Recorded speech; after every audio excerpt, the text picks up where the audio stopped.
Hello, what's up? Kamusta? Long time no see. So, update lang sa mga nangyayari. Medyo na busy lang, no? Hindi nakakapag-upload ng, hindi ko lang po ilang weeks ako hindi nakapag-upload, no? Na-busy lang kami sa copy trading nila Coach X and yun sa other stuff, sa TMT. So, ngayon siguro konting update na lang na para at least update pa rin tayo sa market, lalo sa mga nag-follow sa channel na to. Okay, so sa mga nag-follow ng channel na to, kumusta na ba kayo? Comment naman kayo kung kamusta ang trading journey nyo so far. Saan ba kayo nahihirapan?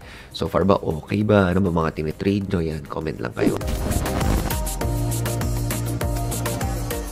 So, ngayon meron akong open trade dito sa GBP USD kahapon, Thursday, Friday ngayon, habang nire-record ko ng video na to. Yan, pumasok ko sa trade. So, kung titignan nyo, pumasok ko around Asian session to. No? Pumasok ko na Asian session.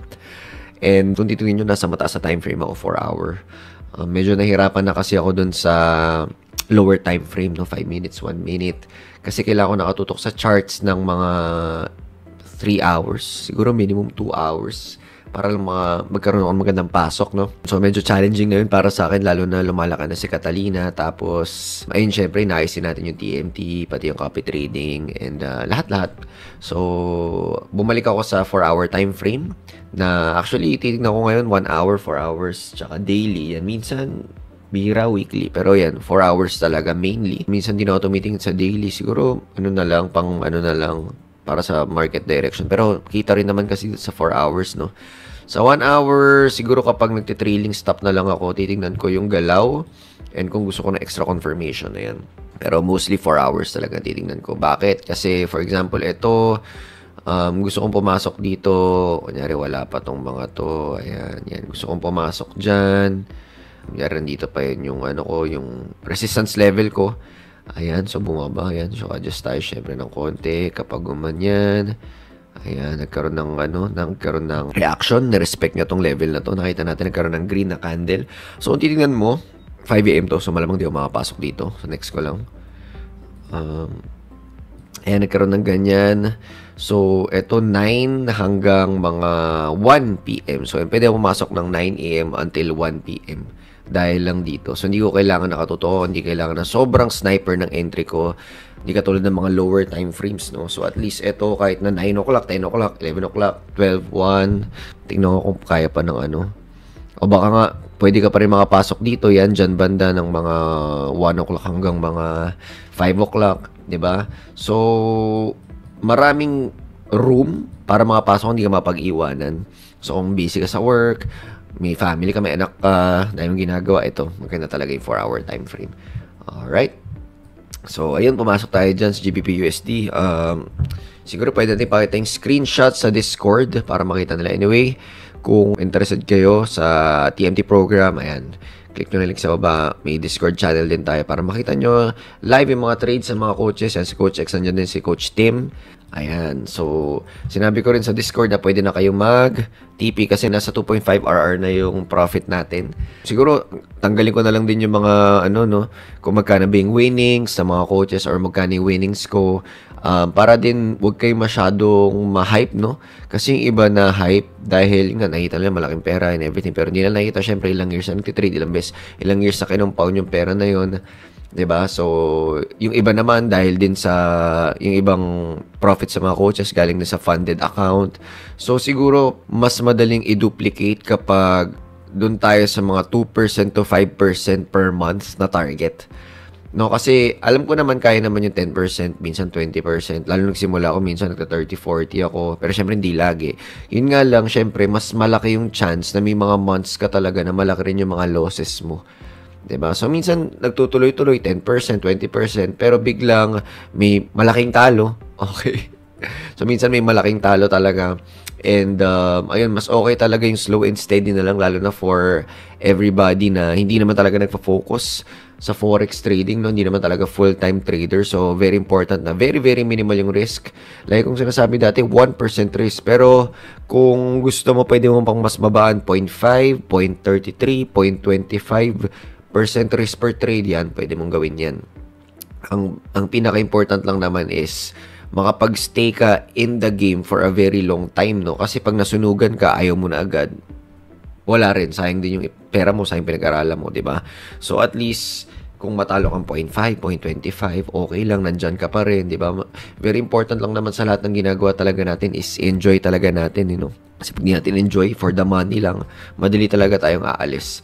And kapag umalis tayo, wala, ganun din, talon-talon tayo na talon until makahanap tayo ng swerte tayo or makahanap tayo ng something na mabilis yung kita, pero problema kasi pag mabilis yung kita, mabilis yung mawawala.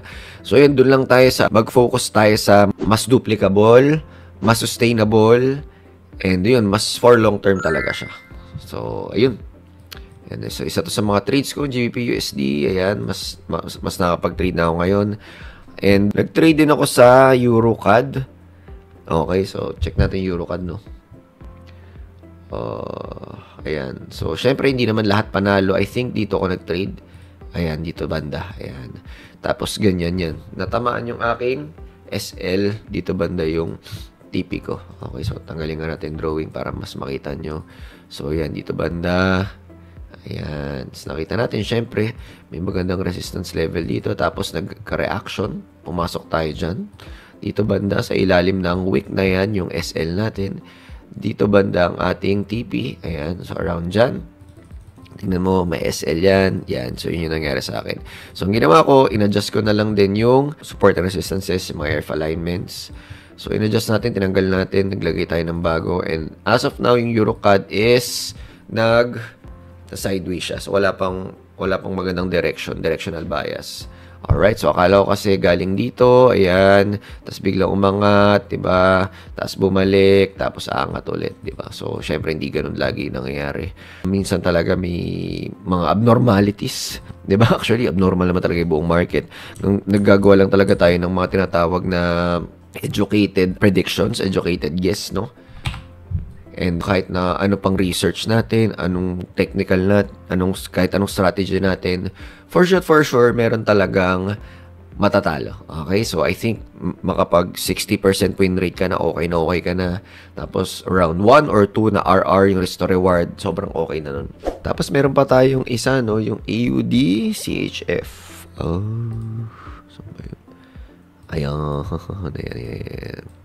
ayan. So, magandang double bottom. Tapos, ayan, actually, hintayin natin dito banda. Pero since nag-respect na siya dito, ayan, tapos naiwan na rin ako. Ayan, tapos nagkaroon na ng mga malilit na candle dito. So, syempre, pag may mga malilit na candle, nagsasabi yun na may malakas na candle na parating. Usually, ganun talaga yun.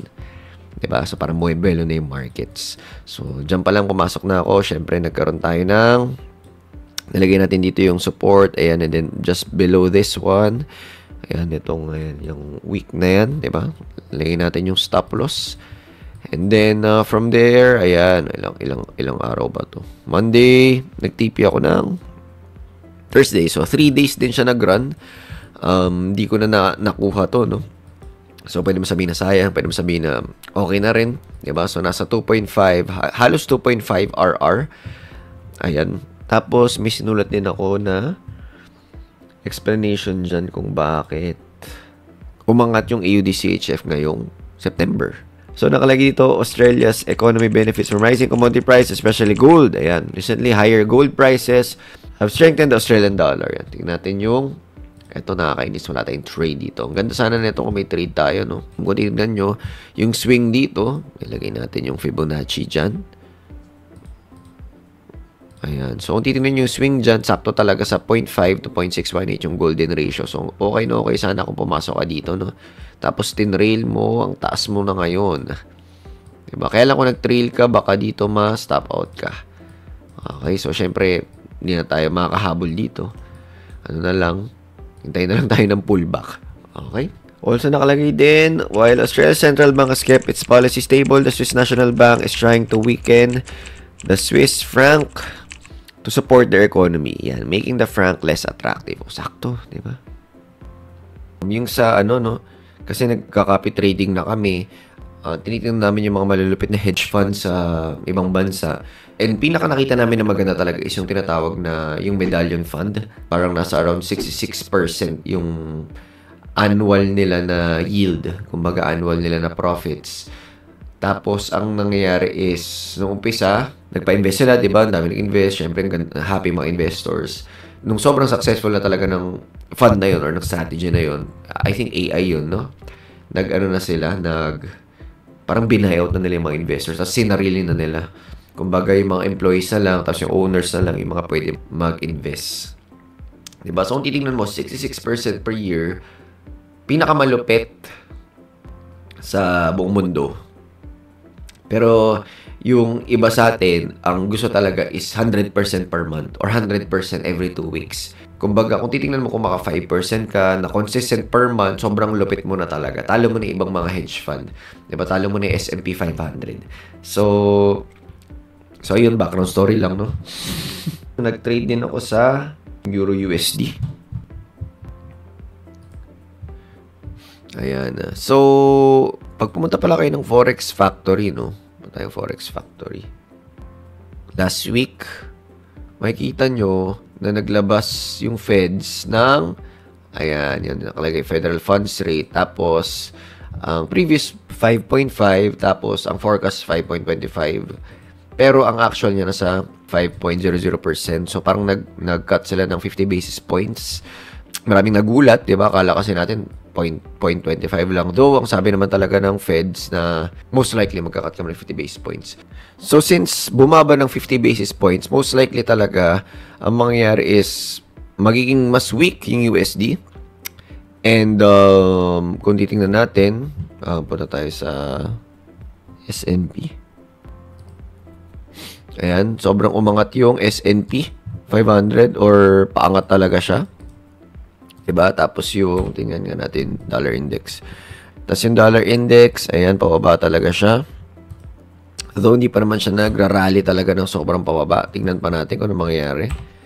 Tapos, ayun. So, therefore, sinesell natin yung USD na currency. So, therefore, yung ginagawa natin is, ayan, ginawa ko sa GBP USD, nag-buy ako ng GBP USD. Okay, kasi alam ko mahina yung USD, mas malakas yung GBP. Okay, pero syempre hindi pa natin alam kung ano mangyari dito. Waiting din ako. So, hopefully magkaroon ng magandang bounce, then bounce pa, ganyan. So, ito nakuha natin itong trade na to. Dito ako banda, mas mataas na, nalita ko ng onte.